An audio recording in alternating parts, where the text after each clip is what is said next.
analisis lebih dalam apa penyebabnya, kemudian apakah permasalahan ini terjadi pada banyak entitas atau tidak, kemudian apakah perlu ada sesuatu yang harus dilakukan oleh pemerintah untuk mengatasi permasalahan-permasalahan tersebut. Kemudian juga permasalahan yang sering kita temukan di SHP adalah seringkali eh, permasalahan ini disajikan, tetapi ketika masuk kepada data dan bukti dukung kenapa permasalahan itu disajikan, seringkali ini tidak tersedia dengan baik. Mungkin eh, argumen ataupun elaborasi ini tidak didukung dengan desain pengawasan yang ada gitu ya. Mungkin Bapak Ibu di Rendal mungkin merasakan pada saat itu memang ini permasalahan yang clear, tetapi mungkin tidak ditindaklanjuti dengan upaya untuk mendesain pengawasannya sehingga data dan evidence-nya kadang-kadang tidak didapatkan.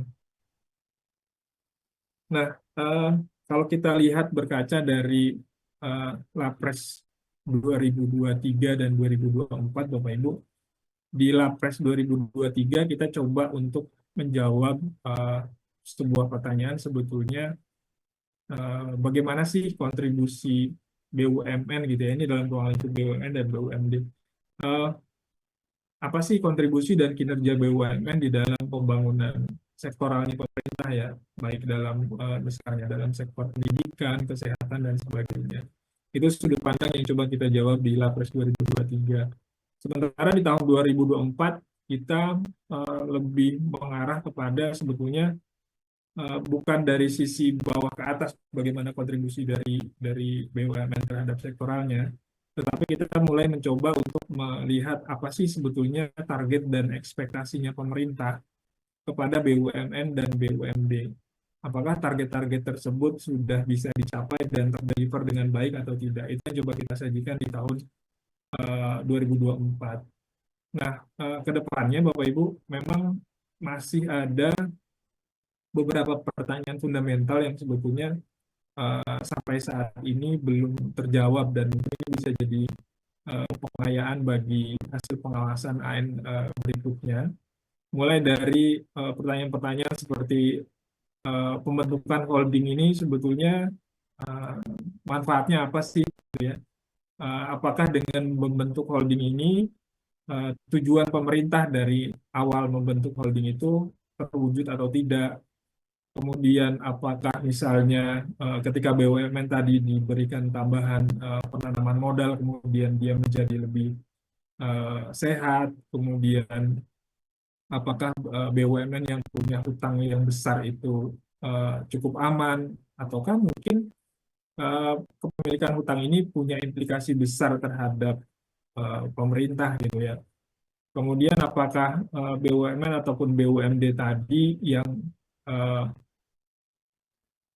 mengerjakan sebuah proyek atau program pemerintah ini sebetulnya berangkat dari penugasan yang ditetapkan oleh pemerintah gitu ya. Kenapa dia mengerjakan itu? Kemudian kalau dia sudah mengerjakan, apakah hasilnya menjadi lebih baik bagi masyarakat? Kemudian dalam mengerjakan penugasan-penugasan tersebut, apakah dia punya kapasitas yang cukup atau tidak? Kemudian tidak lupa juga terkait dengan bagaimana kondisi keuangan dan kinerja BUMN, ya kenapa dia sampai seperti itu gitu ya. Terhadap beberapa BUMN yang kita tahu kondisi keuangannya tidak baik.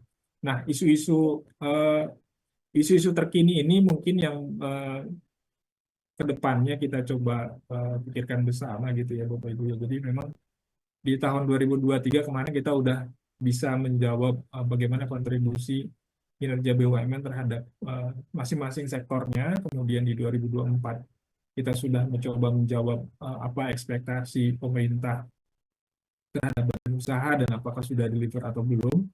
Tetapi memang masih menyisakan beberapa pertanyaan-pertanyaan tadi yang belum terjawab dengan baik. Berikutnya Bapak Ibu terkait dengan hasil pengawasan di ruang lingkup BLU dan BLUD. sejauh ini hasil pengawasannya ini eh, cuma baru bisa disajikan sebagai dukungan dari sektor-sektor pembangunan. Jadi ketika mungkin pada saat kita membahas sektor pendidikan, di situ kita berbicara mengulas terkait dengan bagaimana dukungan BLU terhadap eh, pendidikan. Memang sejauh ini BLU dan BLUD ini belum bisa menjadi eh, segmen tersendiri di dalam laporan laporan eksekutif. Nah, nanti mungkin ke depannya Bapak Ibu yang perlu kita coba lagi untuk dikembangkan dari hasil-hasil pengawasan terkait dengan BLU dan BLUD. Ini mungkin kita bisa coba dari sisi bagaimana efektivitas dari pola pengelolaan keuangannya. Kita bisa lihat misalnya dari apakah dengan adanya BLU dan BLUD tadi, kemudian belanjanya pemerintah dari sektor ataupun fungsi layanan yang dikelola oleh BLU tadi menjadi lebih kecil karena memang sudah berhasil dihandle baik dengan BLU. Kemudian bagaimana optimalisasi dari layanan si BLU dan BLUD-nya itu sendiri. Upaya-upaya apa yang perlu dilakukan untuk optimalisasi layanan. Kemudian juga eh, kalau tadi kita bicara apa yang harus dilakukan oleh BLU dan BLUD, kita juga perlu menganalisis sebetulnya upaya-upaya apa yang harus dilakukan oleh pemerintah supaya memastikan BLU dan BLUD punya tata kelola yang baik, mungkin dari sisi kebijakan, pengendalian, sehingga dia mampu berperan optimal di dalam pembangunan. Nah, kemudian terkait dengan BLU BLUD juga, ini agak mirip dengan BUMD. Kita masih ada PR di database nasionalnya ya Bapak Ibu ya, dari mulai sisi populasinya, bagaimana capaian kinerjanya, bagaimana hasil pengawasan kita selama ini terhadap BLU BLUD. Nah, ini juga masih menjadi PR untuk kita bisa membangun datanya dengan baik, sehingga nanti pada desain-desain pengawasan kita berikutnya, ini bisa menjadi landasan dan tolak ukur kita untuk mengidentifikasi fokus-fokus mana yang akan kita arahkan di pengawasan-pengawasan BLU dan BLUD berikutnya. Izin Pak Gali, mungkin 5 Ya, menit lagi ya Pak ya. baik. Ini slide terakhir, Mas. Uh, area perbaikan di tata kelola pengawasan di uh, yang ke depan bisa kita lakukan adalah mulai dari sisi desain pengawasannya, Bapak Ibu. Dari sisi desain pengawasan pada saat kita membuat pedoman maupun desain pengawasan ini kita perlu memperhatikan proses bisnis dari badan usaha tadi, tapi tidak hanya di proses bisnis internal badan usahanya, tetapi juga termasuk bagaimana relasinya dengan pemerintah pusat dan juga pemerintah daerah, kementerian, lembaga, dan uh, pemerintah provinsi, kabupaten, kota. Kemudian kita juga perlu mempertimbangkan bagaimana isu strategis dan kebutuhan stakeholder dari berbagai level, terutama pada level tadi, level presiden, kemudian menteri, kemudian juga dari sisi uh, proses bisnis pelaksanaannya, kita juga perlu memastikan bahwa eksekusi pengawasannya di lapangan tidak hanya sekedar mengeksekusi pedoman, kita harus kembalikan lagi kepada tujuan besar daripada evaluasinya itu sendiri, tujuan besar dari pengawasannya itu sendiri. Seperti tadi kita mencoba untuk menjawab sebetulnya bagaimana peran dari BUMN ataupun BLUD tadi dan juga bagaimana peran pemerintah. Kemudian juga di pelaksanaan juga tentu saja kita perlu melihat fenomena-fenomena apa yang ditemui di lapangan, tidak hanya dari perspektif badan usahanya, tapi juga dari perspektif pemerintah. Kemudian pada saat mengumpulkan data, tentu saja data yang disajikan juga harus diuji. Jangan sampai data yang kita dapat kemudian kita percaya begitu saja, kemudian kita sajikan di dalam SAP dan menjadi bahan ke presiden, gitu ya. Ini juga tidak baik.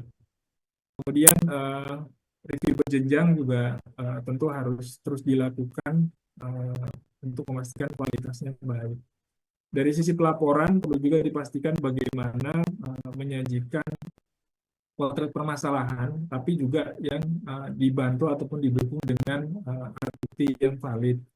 Kemudian analisis juga bisa lebih diperdalam sampai ke penyebab utamanya, tidak hanya berhenti pada penggambaran atas problem-problem yang ada, tetapi juga root cause-nya. Kemudian yang perlu dicoba disajikan ke depannya adalah tadi menyajikan pelaporan tadi dengan sudut pandang isu strategi stakeholder sesuai dengan level-levelnya. Tidak hanya di level BUMN ataupun BUMD-nya, tetapi juga dari sudut pandang pemerintah dalam hal ini, pemerintah daerah dan juga kementerian.